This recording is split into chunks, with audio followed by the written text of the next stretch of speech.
Já deve ter reparado que o preço do índice futuro, ou do mini índice também, né, ele fica a maior parte do tempo acima do preço do Ibovespa, do preço à vista. Muita gente está achando, ou na verdade, né, acha que o fato dele do preço futuro ser diferente, né, do preço à vista, e pelo próprio nome, né, preço futuro, né, muita gente acha que ele diz alguma coisa ou que ele embute alguma expectativa dos agentes sobre a direção futura do preço. E esse conceito é errado, tá? E eu vou falar exatamente sobre isso nesse vídeo aqui. Vamos lá. Bom, primeiro de tudo, eu sou o André Hanna. Nesse canal aqui eu falo de trade, falo de investimentos. Nesse vídeo aqui vamos falar puramente de trading, tá? E um pouco menos de estratégia, um pouco mais de precificação aqui, mas que eu acho bastante relevante. Tá? Vamos lá. Primeiro de tudo, né?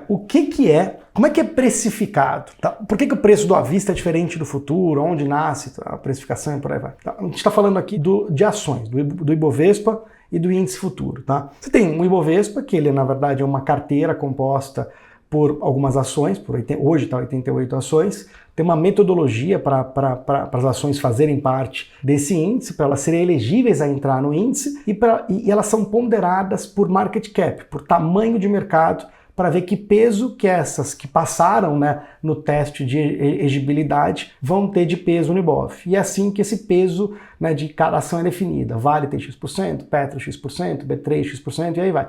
Dá o preço do Ibov, do à vista. Mas o Ibov não é negociado, você não consegue comprar o Ibov diretamente, você consegue através de ETF, BOVA11 e alguns outros ETFs. Mas o índice Ibovespa em si você não compra.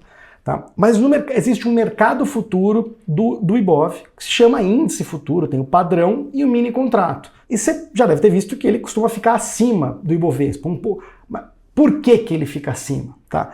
Na verdade, existe uma forma de precificação dele que, na verdade, no índice é a mais fácil de todas, que é porque você pega o Ibov e soma os juros de hoje, no dia de hoje, até o vencimento daquele contrato futuro que você está precificando.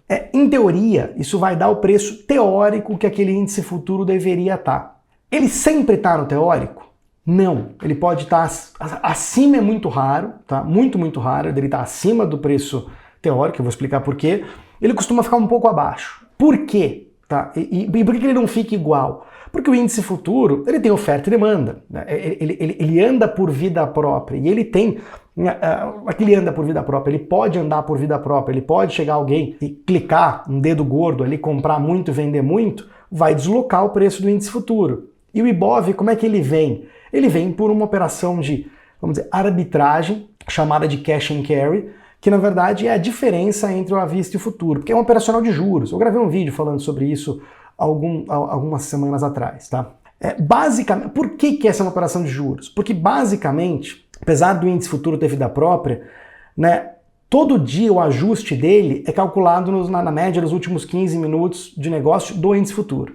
Mas no último dia, quando ele vai vencer, o preço de ajuste dele não é os últimos 15 minutos de negociação do índice futuro, é a média ponderada por volume das últimas 3 horas do Ibov. Então, esse mecanismo, né, no último dia, o ajuste do índice futuro ser forçado a ser liquidado ao preço do Ibov, garante essa conversão, essa convergência, na verdade, do preço, hoje, no mercado futuro, sei lá, o Ibov está aqui, vamos chutar o valor, 100 mil, o futuro está 101 mil, tá 1.000 pontos acima, tô só chutando aqui, tá? O que garante que no último dia do contrato futuro ele vai estar valendo o Ibov? Se o Ibov ficar parado esse mês inteiro, se ele tá 100 mil hoje, ele vai continuar 100 mil lá no vencimento. O mecanismo que garante que o índice futuro vai ser liquidado ao preço do Ibov é que o ajuste do último dia de negociação dos contratos derivativos, eles são liquidados ao preço do ativo objeto da qual ele deriva.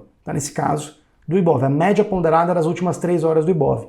Isso que garante essa convergência. E no meio do caminho, os agentes fazem uma operação chamada cash and carry. Eu já fiz essa operação durante 2 anos para o Lombardi, na corretora que eu trabalhava, que basicamente, né, você compra a carteira, se estiver dando taxa, né, você compra todas as ações do Ibov naquela proporção e vende o índice futuro. Então você está ali financiado, sei lá, e recebendo 800 pontos. Tá? Você comprou o Ibov a 100 mil pontos e vendeu o índice futuro a 100.800, você está apostando nessa convergência. Você não está sujeito à variação de preço, Tá? Você está querendo ganhar esses 800 pontos que eles são garantidos, ele vai vir para o teu bolso porque no último dia o futuro vai liquidar a preço de Ibov. E aqui tá, por que ele fica sempre um pouco abaixo do que seria o teórico? Que o teórico é o Ibov mais os juros de hoje ao vencimento. Tem que fazer uma continha ali, desconsiderar efeito de preço de aluguel e por aí vai, tal, mas basicamente o Ibov, o teórico, é o Ibov à vista mais a expectativa de juros de hoje até o vencimento. Nesse caso,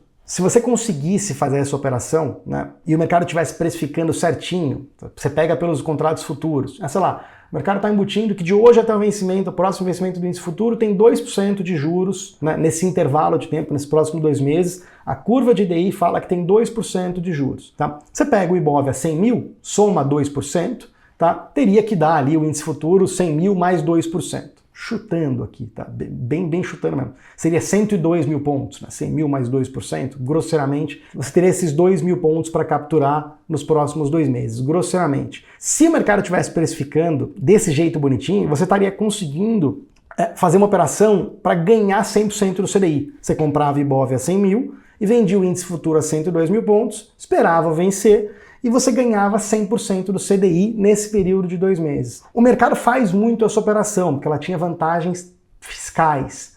Então você não conseguia fazer ela 100% do CDI, você fazia a 89%, 91% do CDI. Ou seja, você não conseguia financiar com 2 mil pontos. A 1.700, 1.800 pontos você conseguia fazer essa operação.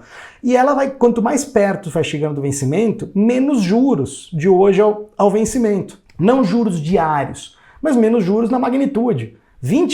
40 dias úteis tem 2% de juros. 20 dias úteis vai ter 1% de juros de hoje até o vencimento. São menos dias. São menos dias, é menos juros. Então o diferencial entre o futuro e o à vista vai diminuindo. Tá? O diferencial entre o índice futuro e o Ibov basicamente é expectativa de juros de hoje até o vencimento. E um pouquinho você tem que desconsiderar o quanto você recebe por aluguel. Não tem nada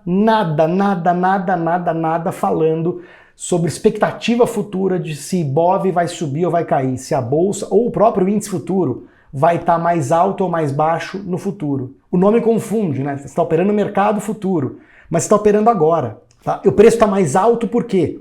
Porque é um mecanismo de não arbitragem. Dá uma olhada.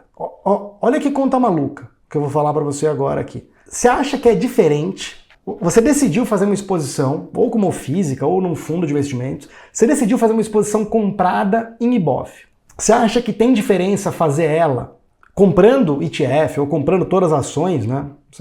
Gastando dinheiro para isso?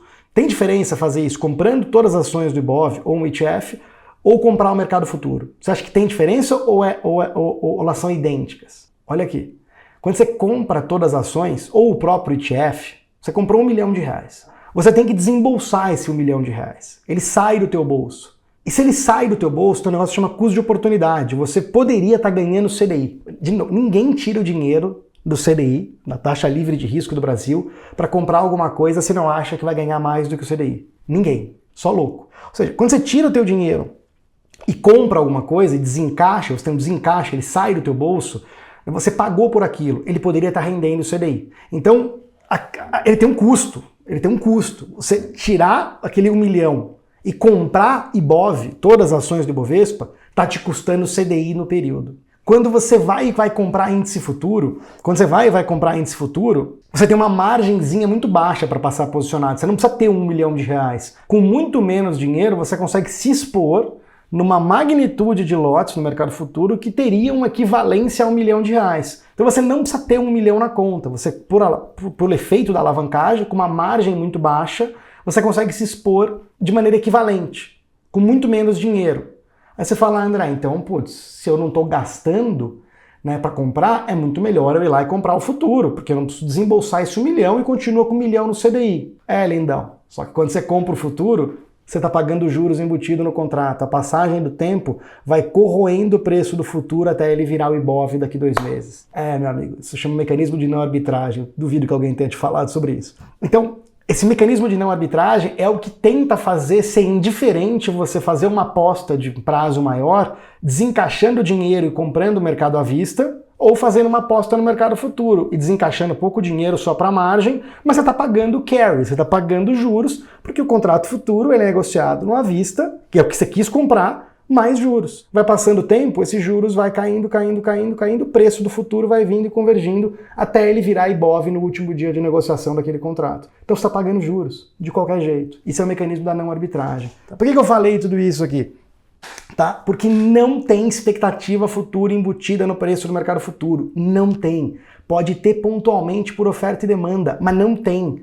Ele não é mais alto do que... O futuro não é mais alto do que o IBOV porque os agentes estão acreditando que vai subir. Ou ele está um pouco mais encurtado nessa distância. Ah, não, aqui os agentes estão um pouco pessimistas. Não é isso. Claro que, vamos lá, disclaimers aqui. Em momentos pontuais de mercado, naquela largada de intraday, na microestrutura de mercado, as altas de mercado são associadas a uma abertura dessa diferença. Isso é fato, já falei até em vídeos anteriores. E quedas de mercado, mas estou falando no intraday, na virada de preço, né? No que é leading, né? Coisa muito curta, tá? E aconteceram alguns eventos, se não me engano, foi na época da OGX, 2013 mais ou menos, eu já tinha parado de fazer essa estratégia, na verdade fazia, mas um pouco menor ainda.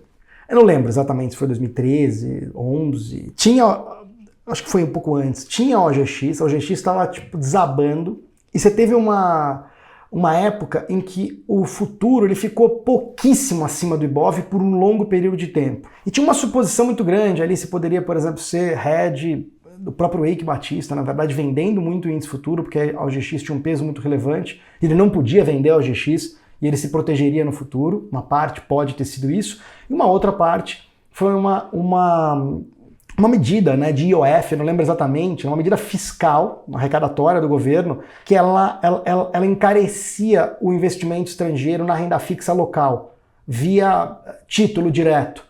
Mas o estrangeiro conseguia vir no derivativo, fazer o cash and carry e conseguir ter um benefício fiscal, né, e fugir, ainda assim, explorava a renda fixa brasileira, você está ali a cada 2 meses explorando diferencial de juros. Tá? E você fugia daquele IOF destinado para poder trazer dinheiro para o Brasil e aí comprar título público. Então, era uma forma sintética do estrangeiro fugir da taxação e explorar aquilo, e isso encurtou demais o futuro ficou muito próximo do à vista por muito tempo e agora voltou um pouco para a normalidade por conta dessa equidade tributária e tal. E outro disclaimer que eu vou fazer aqui também, tá? Isso vale para todos, eu falei só de IBOV aqui, né? Eu teria que fazer um vídeo para dólar. Para dólar também é igualzinho. O preço futuro do dólar não diz se o dólar vai cair ou vai subir. A diferença entre o futuro e o à vista do dólar não é uma proxy, um sinal de alta ou queda futura. Quais são as exceções aqui? DI é completamente diferente. O contrato futuro de DI, ele diz algo sobre o futuro do DI. Mas aí eu tenho que fazer um vídeo só específico sobre isso. E um adendo aqui, o mercado de commodities. Esse mercado é de uma complexidade um pouco maior. Porque a diferença, né, o sentido da curva, né, das commodities, por exemplo, geralmente é de se esperar que você tenha uma curva em que os próximos vencimentos de uma commodity, no petróleo, no boi, né, o próximo vencimento ele está a um preço, quanto mais longe o vencimento, mais caro está aquela curva, tá? Por N fatores, especialmente por custo de armazenamento e por aí vai. Tá? Aqui é uma outra forma de precificação. Mas ali tem uma coisa, né? Essa curva, né, que ela é ascendente, né? Para cada vencimento futuro você tem um preço geralmente mais alto, né? Porque você tem além de juros, custo de estocagem, quanto mais tempo, mais juros, mais estocagem, né? Você tem a possibilidade, ela é chamada de curva em contango, né? É uma curva normal. Você tem uma possibilidade, de vez em quando, que o mercado futuro entra em backyardation, que chama, que os vencimentos curtos eles ficam iguais ou mais caros que os vencimentos longos, o que economicamente não faz muito sentido, especialmente no petróleo, por exemplo, né, em commodities. Porque você, estocar petróleo por um ano custa, estocar agrícola, mercados que tem entrega física, né, eu tenho que estocar aquele negócio. Estocar por um ano custa muito mais do que estocar por um mês. Então, só por essa ótica, faz sentido o petróleo para um ano ser mais caro do que o petróleo para um mês. Quando ela entra em backyardation, que os contratos curtos ficam mais caros que os longos, geralmente tem alguma escassez daquela commodity no presente e ela está sendo demandada em excesso. Mas aí você tem que fazer uma análise precisa, se putz, é a ponta curta que está mais alto do que deveria ou se é a ponta longa que está mais baixa. Então, commodity é um caso à parte, em que eu nem tenho tanta bagagem assim para ficar falando aqui. Então, mas só para dizer que putz, os mercados futuros, não generalizar, não dizem nada sobre o futuro, tá? A exceção é commodity, vamos tirar por conta do contango e da backwardation, e o DI, que o preço do mercado futuro diz sim sobre o futuro. O resto, meu amigo, o futuro de tudo que você conhece aí é quase que o à vista mais juros. Quase tudo, especialmente em índice dólar, ok? Então muito cuidado, né, com essas definições de preço justo que partem do à vista para acharem o futuro ou que aquele preço do futuro está dizendo alguma coisa se o mercado vai subir ou vai cair, tá? Porque não diz, ok? Espero que você tenha gostado. Se você gostou, comenta aqui embaixo, é importante. Curte também, porque eu sei, né, pela magnitude, né, das curtidas e dos comentários, se está agradando ou não. Deixa, né, uma ideia de tema, né, que você gostaria que eu falasse nos próximos vídeos. E se você não está inscrito ainda no canal, se inscreve, que aí você é avisado sempre que sair vídeo novo, você não perde nada. Abraço, boa semana.